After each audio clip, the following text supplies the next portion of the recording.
Pertama, Indonesia Maju ini visi besar. Tentu ini adalah hasil dari proses politik melalui Pilpres.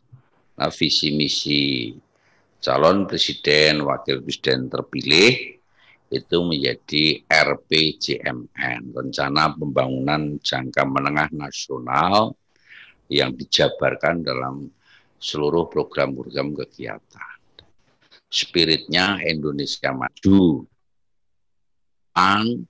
Apa yang terus kita gelorakan, terus kita perhatikan, keinginan presiden terpilih ini luar biasa, menyiapkan Indonesia Emas di 2045. Disemangati melalui Indonesia Maju. Tagline visi besarnya adalah Indonesia Maju.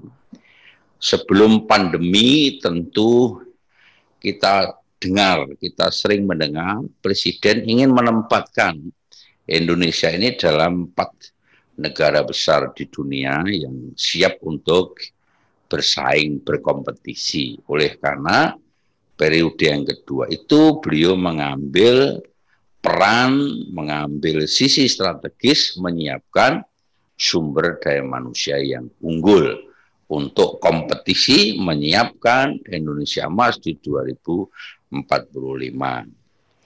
Tetapi semua tidak pernah memperkirakan, tahu-tahu dunia sedang menghadapi ujian besar melalui wabah COVID-19.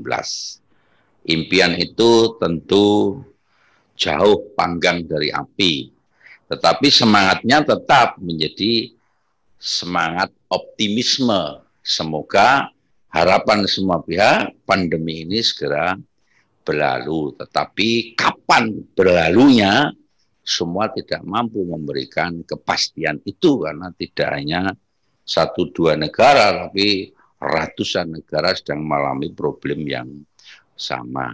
Oleh karena di tengah situasi pandemi ini, kita justru diingatkan semangat para pendahulu, para founding fathers, bahwa pandemi COVID-19 ini jika dibandingkan dengan semangat perjuangan para pahlawan siapapun yang terlibat ikut memperjuangkan Indonesia merdeka, tentu tidak sebanding. Entah seperti itu, semua teori-teori apapun, semuanya menjadi sedikit berantakan karena pandemi COVID-19. Oleh karena temanya Indonesia Maju, kita bisa apa gitu. Apa yang mesti harus kita lakukan sekarang ini? Pertama tentu membangun optimisme untuk sadar, sesadar-sadarnya kita ini makhluk berketuhanan. Kita harus yakin, kita harus totalitas, berdoa terus dengan tetap optimis untuk melakukan aktivitas yang bisa kita lakukan.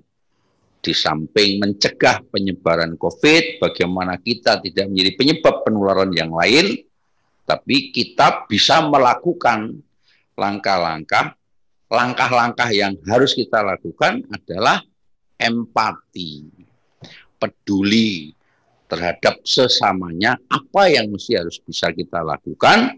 Inilah tuntutan bagaimana penguatan semangat gotong royong menjadi sebuah prioritas. Karena hidup kita ini harus dengan semangat gotong royong. Saya kira itu yang paling harus kita lakukan. Apa yang mesti harus kita lakukan? Bukan kita bisa apa.